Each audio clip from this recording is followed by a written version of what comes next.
Thailand visa இந்தியர்களுக்கு புது விதி என்ன? வீடியோ ஸ்டார்ட் பண்ணுறதுக்கு முன்னாடி அஸ்ஸலாமு அலைக்கும். நான் உங்கள் சகோதரி காதரியா. என்னோட சேனல் பேர் Tamil visa vlogs.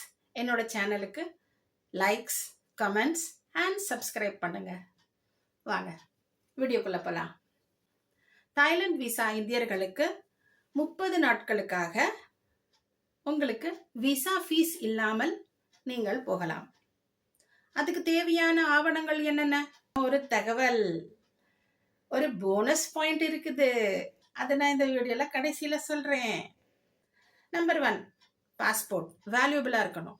Number 2, tickets, return tickets. Number 3, hotel bookings. Number 4, funds, பணம் தேவையானது. அப்புறம் நம்பர் 5, TDAC கார்டு, அதாவது தாய்லாந்து டிஜிட்டல் அரைவல் கார்டு. இது ஃபில்அப் பண்ணிக்கணும். இதெல்லாம் நம்ம புறப்புறதுக்கு முன்னாடி இந்தியாவிலிருந்தே ரெடி பண்ணி வச்சுக்கணும். புக் நவ் பே லேட்டர் அப்படிங்கிற மாதிரி ஆப்ஷன் இருக்கும். அந்த ஆப்ஷனை செலக்ட் பண்ணி நீங்கள் ஹோட்டல் புக்கிங்ஸும் பண்ணிக்கலாம். தாய்நாட்டு பணத்தை நீங்கள் இங்கேயே மாற்றி நீங்கள் வச்சுக்கலாம்.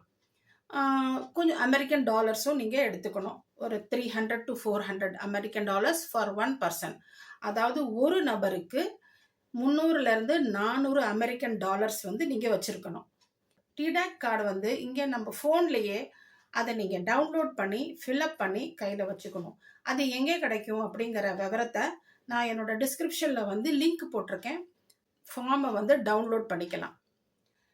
டிடாக் கார்டு எப்போ ஃபில் பண்ணணும்னா, நீங்கள் 10ஆம் தேதிக்கு போகிறீங்கன்னு வச்சுக்கோங்க, 7ஆம் தேதிக்கு அல்லது 8ஆம் தேதிக்கு நீங்கள் அந்த டிடாக் கார்டை ஃபில்அப் பண்ணி வச்சுக்கணும். 72 ஹவர்ஸுக்கு முன்னாடி தான் அந்த கார்டு ஓப்பன் ஆகும். ஆன்லைனில் ஃபில்அப் பண்ணி பிரிண்ட் அவுட் போட்டு கையில் எடுத்து வச்சுக்கணும். அப்புறம் உங்களுடைய ஃபோட்டோஸும் கொஞ்சம் கைவசம் வச்சுக்கோங்க. ஒயிட் பேக்ரவுண்டில். ஒரு தகவல், நவம்பர் 1ஆம் தேதியிலிருந்து அடுத்த வருடம் 2026 ஏப்ரல் மாதம் வரை மிகவும் ஹை சீசன். தாய்லாண்டை பொறுத்த வரைக்கும் ரொம்பவும் அருமையான நேரம் சுற்றி பார்ப்பதற்கு, டூரிசத்துக்கு. உலகத்திலிருந்து நிறைய பேர் அங்கே வருவாங்க. ஸோ நீங்கள் இந்த டைமில் போனீங்க அப்படின்னா பல நாட்டு மக்களை சந்திக்கிறதுக்கு உங்களுக்கு ஒரு வாய்ப்பு கிடைக்கும். உங்களுக்கு ரொம்பவும் சந்தோஷமாக இருக்கும். எப்போவுமே மறக்காதீங்க, ட்ராவல் இன்சூரன்ஸ் கட்டாயம். ஒரு போனஸ் பாயிண்ட் இருக்கு, அதை நான் இந்த வீடியோவில் கடைசியில் சொல்கிறேன். புதுசாக யாராவது ஃபர்ஸ்ட் டைம் இப்போது தாய்லாந்து போகிறீங்க அப்படின்னா என்னோட வீடியோவை முழுசாக பாருங்கள். பல வகையில் யூஸ்ஃபுல்லாக இருக்கும். முக்கியமான 4 ஏர்போர்ட்ஸ் தாய்லாண்டில் இருக்கு.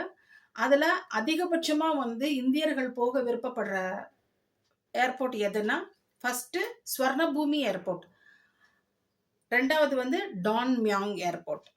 ஸ்வர்ணபூமி ஏர்போர்ட் ரொம்பவும் பிரபலமானது, எல்லாருக்கும் ரொம்ப நல்லா தெரியும். அது ஒரு சில ஃப்ளைட் என்னென்னா பட்ஜெட் ஏர்லைன்ஸ் டான் மியாங் ஏர்போர்ட்டில் லேண்ட் பண்ணலாம். ஹை சீசனுங்கிறதுனால டிக்கெட்ஸோட ஃபேர் எல்லாம் கொஞ்சம் ஹை ப்ரைஸில் இருக்கும். ஒரு மாதத்திற்கு முன்பாகவே நீங்கள் டிக்கெட்ஸ் புக் பண்ணீங்கன்னா ஓரளவுக்கு உங்களுக்கு பட்ஜெட் ஏர்லைன்ஸில் டிக்கெட்ஸ் கிடைக்கிறதுக்கு வாய்ப்புகள் இருக்குது. இந்தியாவிலேருந்து புறப்பட்டாச்சு, அங்கே போய் லேண்ட் ஆகிடுச்சோம் அப்படின்னா அது எந்த ஏர்போர்ட்டாக இருந்தாலும், டான் மியாங்கோ அல்லது ஸ்வர்ணபூமி ஏர்போர்ட்டோ அல்லது சியான்மைங்கோ, உங்களை யாராவது ஒருத்தர் ஆஃபீஸர் மாதிரி உங்ககிட்ட வாங்க உங்களுக்கு ஆன் அரைவல் விசாவுக்கு நாங்கள் கூட்டிகிட்டு போகிறோம்னு சொன்னாக்கா தயவு செய்து அதை நம்ப வேண்டாம். ஏன்னா இந்தியர்களுக்கு விசா ஃபீஸ் கட்டணும்னு தேவையில்லை. 200 பாட் அல்லது 220 பாட் அவங்க உங்ககிட்ட வாங்குறதுக்கு சான்ஸ் இருக்கு. அது கம்ப்ளீட்டா ஸ்கேம். அதை கவனிக்க வேண்டாம். அதை நீங்க கவனிக்காம நீங்க அப்படியே கண்டுக்காம போய்கிட்டே இருந்தீங்கன்னா இமிக்ரேஷன் இருக்கும். அந்த இமிக்ரேஷன் பார்த்துட்டு அந்த லைன் எல்லா பக்கமும் எழுதியிருக்கும், இமிக்ரேஷனுக்கு சொல்லி வழி எழுதியிருக்கும். அதை பார்த்துட்டு நீங்கள் இமிக்ரேஷன் கவுண்டருக்கே டைரெக்டாக நீங்கள் போயிடலாம். உங்களுக்கு அங்கே எல்லா வேலைகளும் அங்கே நீங்கள் முடிச்சுட்டு அதுக்கப்புறம் உங்கள் லக்கேஜ் எடுத்துகிட்டு நீங்கள் வெளியில் கிளம்பலாம். ஏர்போர்ட்டுக்குள்ளேயே நீங்கள் உங்கள் ஃபோனுக்கு தேவையான சிம் கார்டு வாங்கிக்கோங்க. உங்களுக்கு எவ்வளோ தேவை, எவ்வளோ நீங்கள் அது யூஸ் பண்ண உங்களுக்கு வேணும், இதெல்லாம் வந்து அங்கே வந்து எழுதியிருக்கும். அழகா நீங்க வந்து படிச்சு பார்த்துட்டு அங்கேயே நீங்க வந்து வாங்கிரலாம். அந்த நாட்டு சிம் கார்டு வந்து இருந்தா, உங்களுக்கு வந்து எல்லா பக்கமும் வந்து வைஃபை இருக்கு. அது இருந்தாலும் சிம்மும் இருந்துச்சு அப்படின்னா, அங்க லோக்கல்ல கூட உங்களுக்கு வந்து நெறைய யூஸ் ஆகும். ஆனா டாக்ஸி புக்கிங், நாட்டுக்குள்ள வந்து அட்ராக்ஷன்ஸ் எல்லாம் வந்து நீங்க பார்க்கறதுக்கு போகும்போது, ஆன்லைன்ல வந்து நீங்க புக் பண்றதுக்கு அந்த சிம் கார்டு இருந்தா உங்களுக்கு ரொம்ப யூஸ்ஃபுல்லா இருக்கும். உங்களுக்கு ஒரு போனஸ் பாயிண்ட் சொல்றேன்னு சொன்னேனே. ஃபர்ஸ்ட்டு பட்டாயா போயிருங்க. பேங்காக்ல இறங்கிட்டு, அங்கிருந்து நீங்க வந்து ஃபர்ஸ்ட்டு வந்து பட்டாயா போயிடுங்க. ஏன்னா, அதுதான் வந்து உங்களுக்கு மலிவா இருக்கும். பட்ஜெட்டா இருக்கும். ஏர்போர்ட்ல இருந்தே வந்து பஸ் இருக்குது. ரொம்பவும் வந்து சௌகரியமா, மலிவா உங்களுக்கு வந்து பஸ் வசதி இருக்குது. வந்து ஹுவா ஹின் அப்படிங்கிறது ஒரு கவுண்டர் இருக்கு. அது வந்து ஃபர்ஸ்ட் ஃப்ளோர்ல இருக்கும். பேங்காக்ல இருந்து பட்டாயா போறதுக்கு வந்து பஸ் வந்து நீங்க வந்து புக் பண்ணிக்கலாம். அது வந்து உங்களுக்கு ரொம்பவும் வந்து ஈஸியா இருக்கும். அங்கே ஃபர்ஸ்ட்டு சுத்தி பார்த்துட்டு, அதுக்கப்புறம் நீங்க பேங்காக் வந்துட்டு, நீங்க திரும்பி ஃப்ளைட் ஏறி இந்தியாவுக்கு வரும்போது, அது உங்களுக்கு அந்த மாதிரி நீங்க பிளான் பண்ணீங்கன்னா, உங்களுக்கு எல்லாம் சௌகரியமா அமையும்.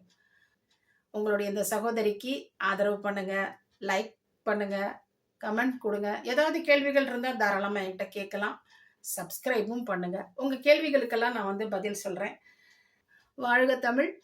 வளர்க தாய்நாடு! ஜெய் ஹிந்த்! அல்லாஹ் ஹஃபீஸ்!